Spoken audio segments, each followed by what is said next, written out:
Nous sommes le vendredi 5 juin. Alors, je voulais vous parler, on avait déjà abordé je vous en avais parlé il y a 2 semaines, c'est au moment de la sortie de ce numéro alors, je trouve pas la première de couverture, de détective qui abordait surtout à ce moment-là l'affaire Patrick Pabric-Truel. Donc, c'était l'affaire de justement, alors attendez, je vais vous montrer quand même, voilà, l'article en question. Donc, je vous avais dit que je vous en parlerai. Je trouve que là, il y a presque une fois de plus, des parallèles à faire avec la tragédie qui s'est jouée dans le sud, là, dans le Gers, avec cet enfant assassiné et je présume violé. Parce que notre présipat nous parle de dysfonctionnement, c'est cela, oui, au niveau de la justice. Alors, vous voyez, là, c'est quand même, on est dans du gros dysfonctionnement. Mais vous savez, c'est toujours le truc de selon que vous serez puissant et riche. Hein, parce que là, il s'agit en fait je vous montre sa chaîne, hein, puisque comme à l'instar de Idriss Bouguezzoula, ce garçon qui est en prison maintenant, comme Bouguezzoula, à sa chaîne YouTube. Alors lui, il n'est pas monétisé, hein, je pense pas. J'ai regardé 3-4 vidéos, bon, ça vaut son pesant de cacahuètes. Donc il n'a que 850, mais c'est déjà trop. 851 abonnés, 92 vidéos. J'étais allée voir ensuite à la lecture de l'article. Donc alors lui, c'est un assassin. Donc durant 11 ans, le youtubeur tueur pose un lapin. Alors pourquoi lapin? C'est un jeu de mots, puisqu'il se promenait, encore un amoureux des animaux, comme notre Idriss le nomade avec son chien Falcor. Vous voyez, ça donne une contenance sympathique. Donc Civette étant son lapin domestique de compagnie. On aurait presque envie de lui donner... Enfin bon, il a quand même une tronche de SDF, mais on ne juge pas les gens sur la figure, hein, vous voyez. Donc moi, en tout cas, non. Mais voilà, donc SDF de son état. Donc il n'est pas monétisé, lui. Mais par contre, la chaîne est toujours disponible. C'est ainsi d'ailleurs que Détective a illustré l'article. Donc alors, ce charmant garçon est donc responsable, coupable, assassin d'une jeune fille. Alors, venez pas me dire, oui, mais c'était une prostituée, machin. C'est une gamine de 18 ans. Qu'il a assassiné d'une façon horrible. Alors là, on est sur de l'étranglement, là, dans sa toile de tombe de clodo dégueulasse. Et en fait, c'est des voisins alertés par l'odeur qui sentaient pas bon, hein, un corps en décomposition. Si certains connaissent, c'est très violent. Donc, qui ont eu le courage d'aller voir, hein, et qui ont retrouvé ce cadavre liquéfié dans cette toile de tente miteuse. Donc le mec avait fui. Là, nous sommes le 16 juin 2013, lors de la découverte du corps de cette pauvre fille martyrisée. Donc alors, je vous explique l'histoire. Elle, c'est Petia Nedeva. Donc c'est une Bulgare de 18 ans. Bon, encore une histoire tragique, qui s'avère être une prostituée. Après une enfance chaotique auprès d'un père violent, elle s'est enfuie de son pays natal avec un certain Anton, qui allait devenir son proxénète. Le duo passe alors par la Suisse. Bon, bref, elle fait le tour. Puis bon, à partir de février, excusez-moi, 2013, on perd sa trace. Donc, vous imaginez bien qu'elle a été tuée en février et retrouvée en juin dans la toile de tente. Donc, je vous laisse imaginer l'état de son pauvre corps, martyrisé, elle aussi. Évidemment, la police enquête, ils enquêtent. Donc le gars, qui était le locataire, enfin qui vivait dans ce campement, a tout laissé. Il s'est tiré, il a laissé ses papiers, son téléphone portable, enfin tout ça, il s'est barré, quoi. Donc il s'agit, lui, alors comment il s'appelle, Ludovic Burger, enfin comme un burger, vous voyez. Donc après, évidemment, il se fait appeler Alex, mais après il a pris plein d'autres pseudonymes, puisque lui aussi, comme d'autres youtubeurs type Idriss, il a beaucoup voyagé. Il est allé en Italie suite à son crime. Il est allé au Vatican, alors on se demande dans l'article si c'était pour expier, son crime, on ne sait pas, l'histoire ne le dit pas. Ces youtubeurs-là, assassins, violeurs, tout ce que vous voulez, ils nous font beaucoup de visites d'église, dites donc. C'est quand même rigolo ça, hein. Enfin, c'est pas rigolo, hein. Vous voyez le comment vous dire? Vous savez le diable prend, bien des apparences et souvent, celles du bon samaritain, de la belle personne, et ben là, on en a un de plus. Je vais pas dire que je vais me méfier de tous les gens qui visitent des églises, mais vous voyez, ça pose question tout de même, hein. Donc alors ce garçon-là, à ce moment-là, en 2013, il est âgé de 29 ans. C'est un gars qui a toujours été, problématique dans sa famille, a fortiori alors ça se passe à Strasbourg au départ, hein, c'est une famille, normale, hein, donc suite à son crime, il arrive chez ses grands-parents, complètement en état, paniqué, décriront ses grands-parents, contrarié et nerveux, et le lendemain donc il part et il passe la nuit là-bas, il part sans dire où il va, et là, ça va être le début justement de sa, fuite. Donc donc depuis mystère, à ce moment-là, les policiers, enquêtent, mais hélas, l'enquête va se boucler ne va pas se boucler aussi facilement, car après 6 ans, de vaines recherches, un juge clôt finalement, le dossier et prononce un non-lieu. Oui, oui, vous voyez, c'est un petit peu comme les gens, les mamans, en tout cas la dernière en date avec un fort accent, pays de l'Est, Audrey, qui est allée porter plainte pour les viols ou les, je ne sais pas, je ne sais plus, subis, par, sa fille, de 11 ans, à ce moment-là, ou 10 ans. Les assauts de ce dégoûtant là, de ce dégueulasse, il y a pas d'autre mot, hein, de Jérôme, Barella, et en fait, vous voyez, quand vous arrivez avec des piercings, par exemple, un petit peu, vous êtes rescapé des pays de l'Est, tout ça, mais vous savez très bien que les flics, ils vont pas vous écouter pareillement. Vous êtes une femme en plus. Ah oui, oui, ça joue. Je vous l'ai raconté hier, ce matin, vous l'avez vu pour ceux qui ont écouté, ma très grosse mésaventure. Ça ne m'est arrivé qu'une fois, ça ne me réarrivera plus. C'était, voilà, une erreur de parcours là, dans ma vie, et encore, je ne suis pas responsable. Parce qu'on a honte de toutes ces affaires-là. En réalité, nous sommes des victimes. Voilà, les femmes, qui se font, éclater la tronche par des salauds, ce sont des victimes. Moi, le mec m'a laissée pour morte. Donc et on ne m'écoute pas. On ne m'écoute pas parce que je viens seule, il y a pas d'homme avec moi, il y a pas de voilà, et on ne m'ouvrira pas la porte de cette gendarmerie. Donc ce qui lui a permis, je vous donne la suite de l'histoire, quand même j'ai appris ensuite, de recommencer. Donc on recommençait très, très violemment, hein, même histoire, même, voilà. La personne d'ailleurs, la jeune femme m'avait téléphoné, et en me disant qu'il avait osé raconter que je m'étais jeté la tête moi-même contre les murs.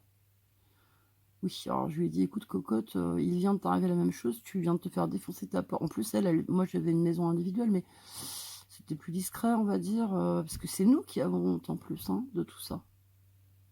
Mais elle vivait en logement social, il avait le mec avait éclaté sa porte, elle avait plus de porte d'entrée, tout pétait chez elle, bon ça on connaît, et puis bah, elle avait plus de tête. Mais elle remettait en question ma propre histoire. Alors, je sais pas comment elle avait eu mon numéro de téléphone, mais elle l'avait eu. Et j'avais dit: écoute, si tu tombes dans le panneau, là, il vient d'arriver une horreur, et tu es en train de me demander si moi, je me suis jeté la tête dans les murs. Parce qu'il y a beaucoup de mecs qui racontent ça, hein, sachez-le quand même, hein. Ou de violeurs, qui vont dire que la personne les a dragués, que, voilà, ou que, pourquoi pas, la petite fille leur a fait des avances, et qu'ils ont craqué. Mais oui, c'est connu le charme d'une petite... Cohn-Bendit nous l'a fait. Le charme d'une petite fille qui vient se coller à vous, mon Dieu. Hein, comment ne pas craquer? Mouton, c'est-à-dire Ludovic Burger, je sais pas comment on dit, Burger, allez. Donc, en février 2022, coup de théâtre. Alors, l'affaire est classée sans suite, hein, néanmoins, parce que le juge a estimé que cette Bulgare de 18 ans, prostituée de son état, on s'en foutait complètement. Hein, parce que bon, ça compte pas quand même, Pétia, notre petite Pétia Nedeva. Hein. Bon, non. Qu'est-ce qu'on en a à foutre? D'ailleurs, elle avait qu'à rester en Bulgarie. Hein. Donc alors, le mec a clos, ce salopard de juge clos le dossier. Coup de théâtre, les policiers strasbourgeois apprennent que l'individu a été brièvement interpellé à Nice. Oui, j'ai oublié de vous dire qu'aussi c'est un passionné de sexe hard, c'est comme ça que c'est écrit, de drogue et d'alcool. Donc voilà, ce qui le rend encore plus dingue quand il est, sous stupéfiants et alcool en même temps. Apparemment, il est encore plus violent. Sa famille témoigne qu'ils avaient peur de lui. Oui, donc bon. Même son frère demande au procès qu'il lui colle le maximum. Voilà, parce qu'il les a toujours fait flipper. Donc il a été interpellé à Nice pour menace de mort, mais rien que ça, et propos homophobes. 6 mois plus tard encore, l'homme est à nouveau coffré, cette fois pour une histoire de cannabis. Le non-lieu prononcé empêche désormais de l'inquiéter pour l'affaire de la prostituée bulgare. Mais les enquêteurs en profitent quand même pour retracer son parcours depuis le meurtre. Il recèle quelques surprises. Où en étais-je? Donc alors il se trimballe en Italie, au Vatican. J'imagine que c'est dans ses vidéos, hein, le Vatican, hein, parce que monsieur, on va aller sur, tiens, vidéos les plus anciennes. Je sais pas. En tout cas, voilà, belle soirée à Lyon. Voilà. Il s'est beaucoup, beaucoup promené, hein, cet homme-là. Donc alors, donc il remonte tout ça, hein, donc effectivement, ils avaient trouvé, bien l'ADN, compatible, hein, c'est lui l'assassin. Attendez. Alors finalement, le dossier est rouvert après identification de fragments d'ADN compatibles sur des vêtements et un couteau-cuillère retrouvé sous la tente. Ça, c'est bien. Le problème, c'est qu'entre-temps, Ludovic Burger a encore une fois pris la clé des champs. En avril 2023, les policiers retrouvent sa trace sur YouTube. On y est là, les copains. Alors, qu'est-ce que ça raconte? Ou sous le pseudo Alex sans civette, il poste des vidéos de conseils et de bons plans entre guillemets à destination des SDF. L'homme y explique donc quel sac de couchage investir, comment choisir un endroit où passer la nuit. Il présente également son animal de compagnie, un lapin craintif et trouillard baptisé Civette, comme il se doit. Dans une séquence, on les voit évoluer tous les deux dans les ruines des anciens thermes romains de Lyon. Puis dans la vidéo suivante, l'homme fait part de son désarroi. On lui aurait volé Civette. Bah oui, ça doit être ça, les anciens thermes de Lyon. Attendez, je crois bien que je viens de voir un truc. Oh, zut. Moi, il me semblait bien avoir vu le lapin déambuler dans ce qui me semblait être... vous savez, j'ai un peu vécu là-bas. Moi, ma mère avait le feu au train et on a énormément... Tiens, Nice, c'est là où il a dû être arrêté. I love Nice. Ouais, ouais, ouais. Ouais, ouais, ouais. Donc, bah, tiens, la découverte de l'église Saint-François de Paul de Nice. Ah, ça, c'est quand même génial, hein. Moi, je vais pas vous dire de vous méfier des mecs qui... Et là, ils se moquent d'un gars. Ouais, c'est super. Je me souviens plus de son nom à lui, mais tout le monde, il a été la risée des réseaux sociaux. Voilà, voilà, manifestation, réforme des retraites, enfin bon, quand même, Gaza, bah oui, Gaza, autant qu'à faire.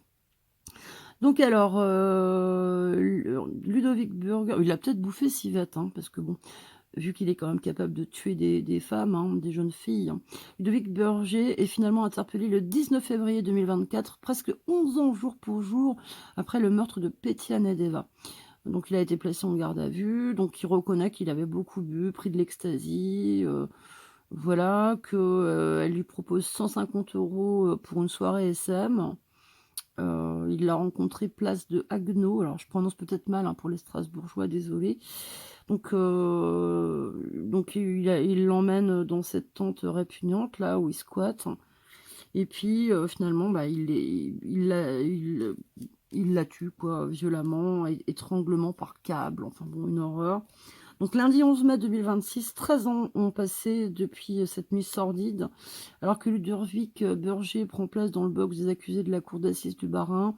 Donc là, il est plein de tics, tout ça, maintenant il a 42 ans, donc il est complètement gavé de médicaments, il sait pas comment elle est morte, bon voilà, c'est bien lui qui lui a passé la lanière autour du cou, mais c'est pas lui qui l'a tué, enfin bon. Donc son frère demande justement que la cour se montre très dure parce que c'est un mec dangereux. Euh, L'avocate de la défense aura beau mettre en avant l'enfance malheureuse et les carences éducatives énormes. Vous savez, les enfances malheureuses, moi j'en ai eu une. Pour autant, je ne tue pas de gens, je veux un bon, voilà quoi. Hein. ni fait de trucs bizarres, hein. Comme faire, certaines tarax qui nous collent au train là et qui racontent des horreurs sur moi. Non, je la violence, si tant est qu'il y en ait, je l'ai toujours retournée contre moi, mais pas contre autrui. Comme beaucoup de gens, hein, d'ailleurs, heureusement que la majeure partie, des personnes souffrant de troubles psy, s'en prennent à elles-mêmes, on va dire, hein, et pas à la société. Donc alors, donc qu'est-ce qu'il a pris? Il a pris 20 ans de réclusion criminelle, mais bon, sachant tout de même, alors l'article est terminé, sachant que ce mec-là, pendant, 13 ans, ça a été impuni, qu'on l'a vu sur les réseaux, que c'est pas possible, que YouTube ne alors vous savez, là, il y a l'histoire de donner nos coordonnées, nos noms, notre identité. Mais finalement, quand on voit des histoires pareilles, franchement, quoi. Ou alors, on a des chaînes YouTube en disant: «Attention, cette personne, est sous le coup d'une enquête, pour mœurs, pour, je sais pas». Qu'il y ait des triggers comme on dit là, je sais pas quoi, des alertes quoi, de dire: «Vous êtes en train de» parce que, le mec il fait quand même des vues, 992 vues. Je vais regarder vite fait, je vais pas, combien il y a 18 commentaires, donc il y a quand même des gens, qui sont, attends, on va lui couper la chic quand même, mais il y a quand même des gens qui sont allés, lui causer à ce gars-là, quoi. Donc et parce qu'ils ne savaient pas, j'imagine, pour la plupart d'entre eux, heureusement. D'ailleurs, on va retirer parce que les pauvres, et peut-être certains même ne savent même pas que ce mec-là a été arrêté et foutu, en prison pour 20 ans, pour un sordide assassinat. Alors là, dans l'article, justement, il y a un petit encart en plus, quand des vidéos YouTube deviennent des preuves accablantes.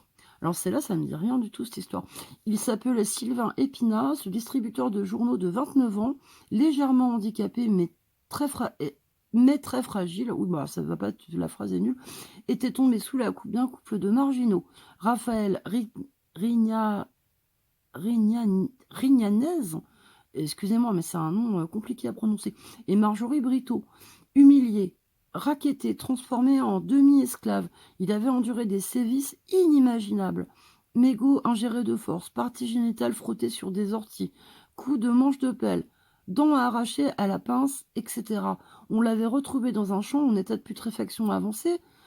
Parmi les éléments de preuve contre Rignanez et Brito, lourdement condamnés depuis, figuraient des vidéos qu'ils avaient postées eux-mêmes sur YouTube. Sylvain en train de faire le chien, mangeant un fromage périmé, buvant sa propre urine, des séquences plus qu'insupportables, qui se sont finalement retournées contre les bourreaux. Soit, mais je veux dire, comment est-ce possible que des choses pareilles passent? Si vous osez montrer, moi qui a un de mes peintres, si ce n'est mon préféré, c'est Courbet. Si vous osez montrer, certaines peintures de Courbet ou, alors je vous dis pas certaines, je pensais pas du tout à l'origine du monde, mais il y en a même d'autres, hein, qui décrivent des parties carrées, des choses comme ça, dans la campagne. Donc mais où il y a rien de dramatique, c'est juste, des études de nu, en fait, le corps humain. Ou même, j'en sais rien, le moindre truc où il y a un bout de sein, un bout un poil pubien, ce qu'on veut, c'est censuré, vous allez être striké, machin. Par contre, on voit des trucs pareils et on voit des types pareils, que ce soit Bouguezoula qui avait, quand même une affaire grave aux noisettes là qui lui collaient et bah, ça passe crème. Alors oui, j'en arrive à me demander, me questionner sur, la nocivité, ou non, en fait, d'être tracé, plus que tracé sur les réseaux. Voilà, je sais pas, c'est très questionnant. On en arrive à se dire: «Mais finalement, est-ce que c'est que de la censure ou est-ce que quelque part, il y a quand même une forme de protection?» Parce que ces gens-là ne devraient pas pouvoir se faire de l'oseille ou exister sur les réseaux, compte tenu de ce qu'ils ont, comme passif, soit déjà condamnés, soit en cours d'instruction. Parce qu'une instruction pour une affaire de mœurs ou de crime, c'est quand même pas rien. Je veux dire là et quand Macron, notre présipate, parle de dysfonctionnement, mais vous pensez pas que ce mec-là, c'est plus qu'un dysfonctionnement? Je m'en fiche moi que, Pétia, était une prostituée, pauvre enfant de 18 ans, bulgare, paix à son âme. Il s Pourquoi ce mec a pu se balader comme ça pendant 11 ans? C'est quand même une dinguerie. Plus là, il est jugé là, le mois de mai dernier, donc on en est à 13 ans en fait. avant que justice ne soit faite pour cette jeune fille. Et oui, c'est une jeune fille. C'est pas parce qu'elle a été, mise dans la rue, parce qu'elle a voilà, il y a des destins comme ça, qu'elle ne méritait pas justice. Bon, je vous dis, peut-être à bientôt, j'en sais rien, je continue à chaque fois à vous dire: «Je sais pas si je vais rester», mais c'est vrai que ça devient, même ça, vous voyez, ça me dégoûte. Me dire que je fais partie de ça là, moi aussi je suis dedans. Et ben, c'est pas normal, quoi. Alors c'est no moi j'ai rien fait de mal, mais je veux dire, est-ce que j'ai envie de rester, sur un réseau qui cautionne ce genre de choses? Je s Là, franchement, je vous avoue que je suis perdue. Voilà. Et les photos, qui ont été divulguées là, qui ont été divulguées, excusez-moi, l'appareil m'a coupé la chic, de Jérôme Barella, et Dieu merci qu'on la voit. Donc où est-ce qu'ils les ont trouvés, les journalistes? Eh bien parce que le gars, il devait s'afficher sur Facebook, j'imagine. Je vois que ça. Facebook ou n'importe, peut-être Instagram, bon, je sais pas. Je sais pas où, quoi. Mais en tout cas, ils les ont bien trouvés quelque part. Hein, c'est pas, sa femme ou la famille qui a fourni, gracieusement, des photos aux journalistes. Donc est-ce que c'est normal? Bref. Bon, je vous embrasse tous, prenez soin de vous, passez un bon week-end et je vous dis à bientôt ou pas.